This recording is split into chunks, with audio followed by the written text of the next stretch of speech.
ഇന്നും പല പുരുഷന്മാരും ചെയ്യുന്നത് സെക്സ് ചെയ്തതിനു ശേഷം എണീറ്റ് പോവുക എന്ന് പറയുന്നതാണ്. പക്ഷെ സ്ത്രീയെ സംബന്ധിച്ചിടത്തോളം അവിടെയാണ് അവർ അതിനുശേഷം കിട്ടുന്ന ഒരു ചേർത്ത് പിടിച്ചുള്ള നെറ്റിയിൽ കിട്ടുന്ന ഒരു ഉമ്മയ്ക്കായിരിക്കാം അവള് പ്രതീക്ഷിക്കുന്നത്. അത് അവരെന്താണ് സൈക്കോളജി ഇതാ എവിടെ മനസ്സിലാക്കണം? ഇത് ലോകത്ത് കല്യാണം കഴിക്കുന്നതിന് മുമ്പ് എല്ലാ പുരുഷനും മനസ്സിലാക്കണ്ടേ? സ്ത്രീ എപ്പോഴും മറ്റുള്ളവരിൽ നിന്ന് ആഗ്രഹിക്കുന്നത് സെക്സിനേക്കാൾ ഉപരി കെയർ എന്ന് പറയുന്ന ഒരു സാധനമാണ്. പുരുഷൻ സ്ത്രീയിൽ നിന്ന് ആഗ്രഹിക്കുന്നത് പലപ്പോഴും സെക്സാണ് എന്ന് പറയാറുണ്ട്.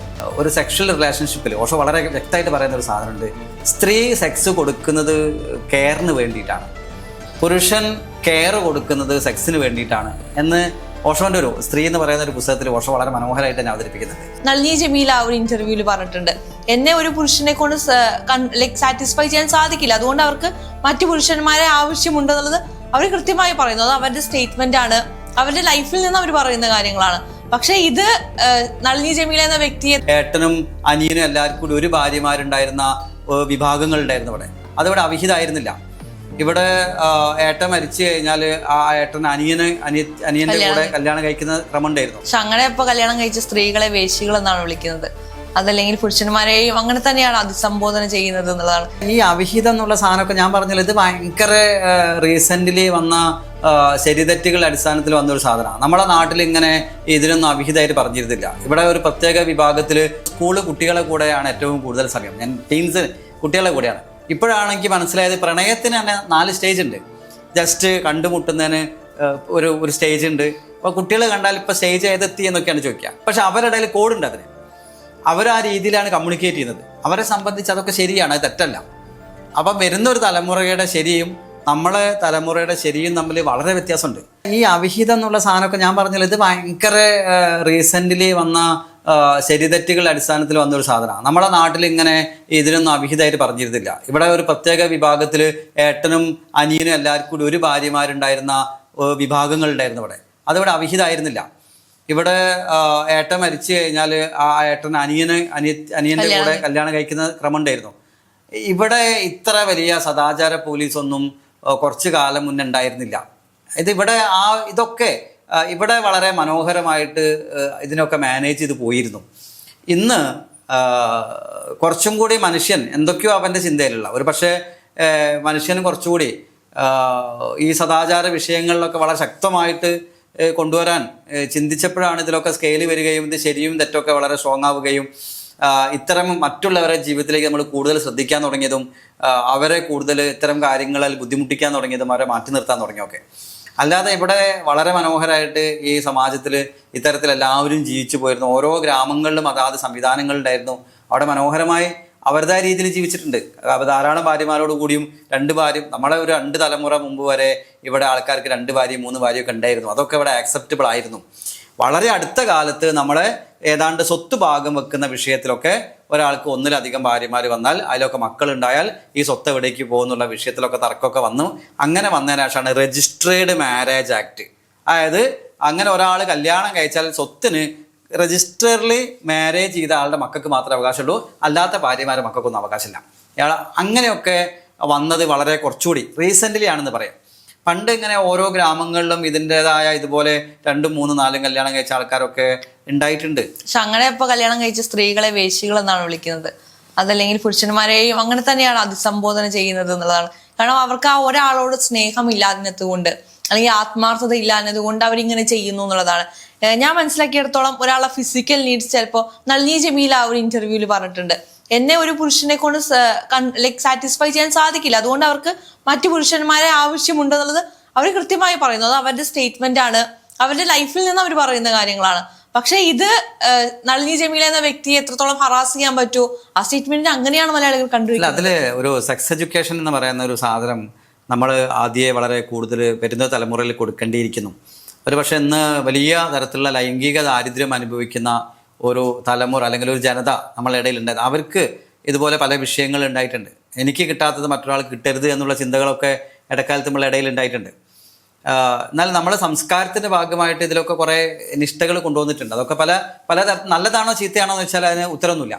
കാരണം അത് സ്കെയിലിനെ അടിസ്ഥാനപ്പെടുത്തിയിട്ടാണ് നമ്മൾ അവിടെ പഠിപ്പിക്കേണ്ടത്. അങ്ങനെയാണെങ്കിൽ അയാളുടെ എന്താ പറയുക, ഒരു ഫാമിലിയിൽ ഒരു ഭാര്യയും ഭർത്താവും ഉണ്ട്, അവർക്ക് ഒന്നുകിൽ അതിനെ മാനേജ് ചെയ്ത് പോകാൻ പറ്റണം, അല്ലെങ്കിൽ അവർ 2 പേരും പരസ്പരം ഇത് ശാരീരികമായ ഒരു നീഡ്സിനേക്കാൾ ഉപരിയായിട്ട് മാനസികമായി അവരുടെ നീഡ് ഫുൾഫിൽ ചെയ്ത് പോകുന്നുണ്ടെങ്കിൽ ഇത് ശാരീരികമായ ഒരു വിഷയമല്ല. ആ ഒരു കെയർ ഉണ്ടെങ്കിൽ അത് മാനേജ് ചെയ്ത് പോയിക്കോളും. അതിനേക്കാൾ എത്രയോ വലുതാണ് മാനസികമായ ഫുൾഫിൽനെസ് എന്നുള്ള ചിന്ത ഉണ്ടെങ്കിൽ. അപ്പോൾ അത് ഇല്ലാതെ വരുന്ന സമയത്താണ് ഇത്തരത്തിൽ പല ബന്ധങ്ങളും ഉണ്ടാവുന്നത്. അത് അഡ്രസ്സ് ചെയ്യേണ്ടതാണ്. പക്ഷെ അതിനൊന്നും തെറ്റാണെന്നോ അല്ലെങ്കിൽ അത് ക്രൂശിക്കപ്പെടേണ്ടതൊന്നുമല്ല. ഒരാളുടെ പ്രവൃത്തി കണ്ട് ഒരിക്കലും ഒരാളെ വിധിക്കാൻ പറ്റില്ല. അയാളെക്കുറിച്ച് കൂടുതൽ പഠിക്കുകയും മനസ്സിലാക്കുകയൊക്കെ ചെയ്താൽ മാത്രമേ പറയാൻ പറ്റൂ. അത് കാലഘട്ടത്തിനനുസരിച്ചും ദേശത്തിനനുസരിച്ചും ഒക്കെ ഈ ശരിതെറ്റുകളിൽ വ്യത്യാസം ഉണ്ട്. നമുക്ക് ഏതെങ്കിലും ഇപ്പം ജീവിക്കുന്ന ഒരു കാലഘട്ടത്തിൽ ഈ സ്കെയിൽ വെച്ച് മാത്രമേ ഇത് ശരി തെറ്റെന്ന് പറയാൻ പറ്റൂ. 10 കൊല്ലം കഴിഞ്ഞാൽ ചിലപ്പം ഇന്ന് പറയുന്ന ശരികളൊക്കെ തെറ്റായിരിക്കാം, ഇന്നത്തെ തെറ്റൊക്കെ നാളെ ശരിയായിരിക്കാം. തമിഴ്നാട്ടിലിപ്പം മരുമോളെ പെങ്ങളെ കുട്ടീനെ കല്യാണം കഴിക്കുന്ന ഒരു സമ്പ്രദായം. അത് ശരി. അപ്പോൾ കേരളത്തിൽ വന്നിട്ട് ഞങ്ങൾ അങ്ങനെയാണെന്നുണ്ട് ചെയ്യാൻ പറ്റുമോ? അപ്പോൾ ദേശത്തിനും കാലത്തിനും അനുസരിച്ച് ഈ ശരിതെറ്റുകൾക്ക് വ്യത്യാസമുണ്ട്. എല്ലാ കാര്യത്തിലും വ്യത്യാസമുണ്ട്. അത് മനുഷ്യൻ മാറുന്നതിനനുസരിച്ച് ഇതിലൊക്കെ മാറ്റം വന്നോളൂ. മനുഷ്യൻ്റെ സ്വാതന്ത്ര്യത്തിനനുസരിച്ച് മാറ്റം വന്നോളൂ. ഇപ്പൊ നമ്മൾ ഈ റിലേഷൻഷിപ്പുകൾക്ക് ഒരുപാട് പേരുകളുണ്ട്. സിറ്റുവേഷൻഷിപ്പ്, ടെക്സ്റ്റേഷൻഷിപ്പ്, പുതിയതായിട്ട് വന്ന നാനോഷിപ്പ്, കിസ്മറ്റ്, അങ്ങനെ ഒരുപാട് പേരുകളിലാണ് റിലേഷൻഷിപ്പുകൾ അറിയപ്പെടുന്നത്. ശരിക്കും ഇതിന്റെ അടിസ്ഥാനം എന്ന് പറയുന്നത് പ്രണയമാണോ അതോ സെക്സ് ആണോ? ഇന്ന് ഇത് രണ്ട് ശരീരത്തിൻ്റെ നീഡ്സും മനസ്സിൻ്റെ നീഡ്സും രണ്ടാണ് എന്നാണ് പറയാം. ഓഷോ വളരെ വിശദമായിട്ട് ഈ വിഷയത്തിൽ പഠനം നടത്തിയ ഒരാളാണ്. മനുഷ്യൻ്റെ പുരുഷൻ്റെ സൈക്കോളജിയും സ്ത്രീയുടെ സൈക്കോളജിയും രണ്ടാണ് എന്ന് ഓഷോ പറഞ്ഞിട്ടുണ്ട്. ഇതിൽ സ്ത്രീ എപ്പോഴും മറ്റുള്ളവരിൽ നിന്ന് ആഗ്രഹിക്കുന്നത് സെക്സിനേക്കാൾ ഉപരി കെയർ എന്ന് പറയുന്നൊരു സാധനമാണ്. പുരുഷൻ സ്ത്രീയിൽ നിന്ന് ആഗ്രഹിക്കുന്നത് പലപ്പോഴും സെക്സാണ് എന്ന് പറയാറുണ്ട്. ഇവർ രണ്ടാളുടെയും പ്രയോറിറ്റിക്ക് വ്യത്യാസമുണ്ട്. അതുകൊണ്ട് തന്നെ ഈ ഒരു സെക്ഷൽ റിലേഷൻഷിപ്പിൽ ഓഷോ വളരെ വ്യക്തമായിട്ട് പറയുന്ന ഒരു സാധനമുണ്ട്. സ്ത്രീ സെക്സ് കൊടുക്കുന്നത് കെയറിന് വേണ്ടിയിട്ടാണ്, പുരുഷൻ കെയർ കൊടുക്കുന്നത് സെക്സിന് വേണ്ടിയിട്ടാണ് എന്ന് ഓഷോൻ്റെ ഒരു സ്ത്രീ എന്ന് പറയുന്ന ഒരു പുസ്തകത്തിൽ ഓഷോ വളരെ മനോഹരമായിട്ട് തന്നെ അവതരിപ്പിക്കുന്നുണ്ട്. അതുകൊണ്ട് ഓഷോ പറയുന്ന ഒരു കാര്യം, ഈ സ്ത്രീ ഈ കെയറിന് വേണ്ടി സെക്സ് കൊടുക്കുകയും പുരുഷൻ അവൻ്റെ സെക്ഷൽ നീഡ് കഴിഞ്ഞ് പോവുകയും ചെയ്യുമ്പോൾ അവൾക്ക് പുരുഷവർഗത്തോട് പോലും ശക്തമായ വെറുപ്പ് തോന്നുന്നു എന്ന് പറഞ്ഞിട്ടുണ്ട്. കാരണം ഈ അവളുടെ പ്രയോറിറ്റി കെയറാണ്, സെക്സ് അല്ല. പുരുഷൻ്റെ പ്രയോറിറ്റി സെക്സാണ് പോയി. ഇത് ഓഷോ എല്ലാവരും വായിക്കേണ്ട ഒരു പുസ്തകമാണ്. ഓഷോൻ്റെ സ്ത്രീ എന്ന് പറയുന്നൊരു പുസ്തകവും പുരുഷൻ എന്ന് പറയുന്നൊരു പുസ്തകവും. ഇതിൽ ഓരോ ആൾക്കാർക്കും ഈ പ്രയോറിറ്റി ഉണ്ട്. അപ്പോൾ ഇത് കാലഘട്ടത്തിനനുസരിച്ച് ഇപ്പോൾ ഞാനിപ്പോൾ സ്കൂള് കുട്ടികളെ കൂടെയാണ് ഏറ്റവും കൂടുതൽ സമയം, ഞാൻ ടീൻസ് കുട്ടികളെ കൂടെയാണ്. ഇപ്പോഴാണെങ്കിൽ മനസ്സിലായത് പ്രണയത്തിന് തന്നെ 4 സ്റ്റേജ് ഉണ്ട്. ജസ്റ്റ് കണ്ടുമുട്ടുന്നതിന് ഒരു സ്റ്റേജ് ഉണ്ട്. അപ്പോൾ കുട്ടികൾ കണ്ടാൽ ഇപ്പോൾ സ്റ്റേജ് ഏതെത്തി എന്നൊക്കെയാണ് ചോദിക്കുക. അതിൽ അവരുടെ 2ാമത്തെ സ്റ്റേജ് ഉണ്ട്, 3ാമത്തെ സ്റ്റേജ് ഉണ്ട്, 4ാമത്തെ സ്റ്റേജ് ഉണ്ട്. ഈ ഇൻ്റർവ്യൂ ചർച്ച ചെയ്യാൻ പറ്റില്ല ഈ 4 സ്റ്റേജ് അതൊക്കെയാണെന്നുള്ളത്. പക്ഷെ അവരുടെ ഇടയിൽ കോഡുണ്ട് അതിന്. അവർ ആ രീതിയിലാണ് കമ്മ്യൂണിക്കേറ്റ് ചെയ്യുന്നത്. അവരെ സംബന്ധിച്ച് അതൊക്കെ ശരിയാണ്, അത് തെറ്റല്ല. അപ്പം വരുന്നൊരു തലമുറയുടെ ശരിയും നമ്മളെ തലമുറയുടെ ശരിയും തമ്മിൽ വളരെ വ്യത്യാസമുണ്ട്.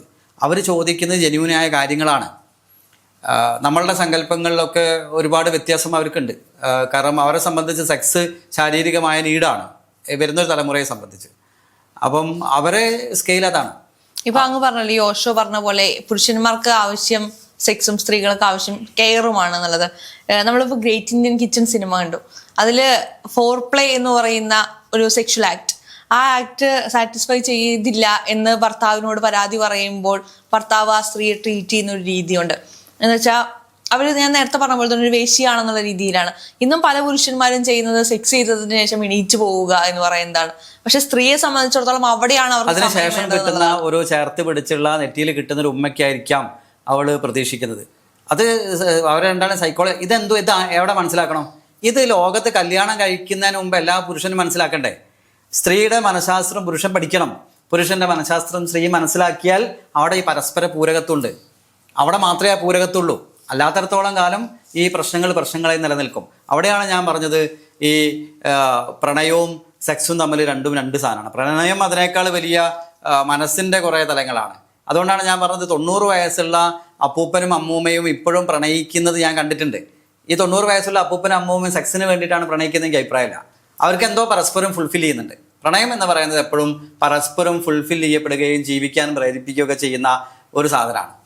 അതിൽ നിന്ന് വല്ലപ്പോഴും സംഭവിക്കുന്നതാണ് അന്ന് ആ പ്രണയത്തിലുണ്ടാവുന്ന ഈ പറയുന്ന സെക്സ് എന്ന് പറയുന്നത്. ഇന്ന് പലപ്പോഴും ആൾക്കാർ കാണുന്നതും കൂടുന്നതും അല്ലെങ്കിൽ ഇതൊക്കെ സെക്സ് എന്ന് പറയുന്ന ശരീരത്തിന്റെ ഒരു ഫുൾഫിൽനെസ്സിന് വേണ്ടി മാത്രം കൂടുന്ന ഒരു തലത്തിലേക്ക് ഒരു പക്ഷെ അവിടെ പലപ്പോഴും പ്രണയം എന്ന് പറയുന്നതൊന്നും പ്രണയങ്ങളല്ല, ഇതൊക്കെ മനുഷ്യന്റെ നീഡുകളാണ്. അതിനെ കൃത്യമായിട്ട് പഠിക്കാൻ ഇതൊക്കെ വളരെ പൊതുവായി ചർച്ച ചെയ്യപ്പെടണം. സ്ത്രീ അവളുടെ നീഡുകൾ, അവളെ കാര്യങ്ങൾ പൊതുവായി ചർച്ച ചെയ്യപ്പെടുന്ന, ഭർത്താവിൻ്റെ അടുത്ത് ചർച്ച ചെയ്യപ്പെടുന്ന വ്യവസ്ഥ വേണം. ഇത് വരുന്ന ഒരു തലമുറ അത് ചർച്ച ചെയ്യപ്പെടുന്നുണ്ട്. വളരെ കോമൺ ആയിട്ട് ഇത്തരം കാര്യങ്ങൾ ചർച്ച ചെയ്യപ്പെടുന്നുണ്ട്. വളരെ നല്ല രീതിയിൽ ഈ കാര്യങ്ങൾ നമ്മൾ പലപ്പോഴും സെക്സ് പൊതുവായി ചർച്ച ചെയ്യാൻ പാടില്ല, അല്ല അത് വീട്ടിനകത്ത് മാത്രം ചർച്ച ചെയ്യുന്നതാണ്, കുട്ടികൾ കേൾക്കാൻ പാടുള്ളതല്ല എന്നൊക്കെ പറയാറുണ്ട്. അങ്ങനെയല്ല, ഇതൊരു സാധാരണ ഒരു സബ്ജക്റ്റാണ്. ഈ വിഷയം പബ്ലിക്കായി ചർച്ച ചെയ്യപ്പെടണം. കുട്ടികൾക്ക് ലൈംഗിക വിദ്യാഭ്യാസം കുട്ടിക്കാലം മുതലേ കൊടുക്കണം. ഇത് ഒളിച്ചു വെക്കേണ്ട ഒരു കാര്യമല്ല. കാരണം നമ്മൾ ഒളിപ്പിച്ച് വെച്ചാൽ ഒളിച്ചു നിൽക്കുന്ന ഒരു സാധനമല്ല. ഇന്ന് സോഷ്യൽ മീഡിയ ഇന്റർനെറ്റ് അത്ര സജീവമാണ്. കുട്ടികളുടെ വിരൽ തുമ്പത്ത് ലോകത്തുള്ള എല്ലാ അറിവുണ്ട്. പിന്നെ നല്ലത് കൃത്യമായ അറിവ് കൊടുക്കുക എന്നുള്ളതാണ്. ഇതിൻ്റെ എല്ലാ തരത്തിലുള്ള കാര്യങ്ങളും പൊതുവായി കുട്ടികളോട് ചർച്ച ചെയ്ത് പഠിപ്പിക്കുക എന്നുള്ള തന്നെയാണ് ഇതിനകത്തുള്ള കാര്യം. അത് എല്ലാ സ്ഥലത്തും ആ സ്വാതന്ത്ര്യം വേണം. എല്ലാ പെൺകുട്ടികളും ആൺകുട്ടികളും ഒക്കെ ചർച്ച ചെയ്യട്ടെ ഈ വിഷയത്തെക്കുറിച്ച്. Okay sir, thank you.